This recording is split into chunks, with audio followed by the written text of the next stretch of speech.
The community of Spruce Cliff much quieter this morning after a situation that could only be described as something that from a video game or a movie broke out just before noon on Monday. It was very much a chaotic and dynamic scene. And again, to the chief's point, we were yelling at civilians, the public, to get away while we ran towards the gunfire. So yes, it was definitely, I would say, out of a movie scene. Edworthy Park is now reopened to the public, but the whole situation, according to CPS, began as a traffic stop, with at some point during the interaction the suspect opening fire on the officer, injuring them before quickly fleeing the scene on foot into the park.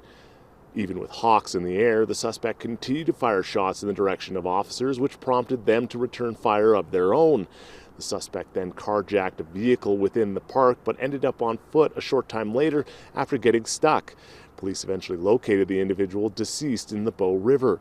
The entire situation was extremely dangerous, especially considering just how close members of the public remained to the scene. We do know that he was subject to a self-inflicted gunshot wound. However, we cannot say whether or not any of our officers also struck the offender. That will be investigated by ACER. At this time, Calgary police aren't naming the injured officer, but do say they are recovering in hospital. They're also not releasing the name of the deceased individual.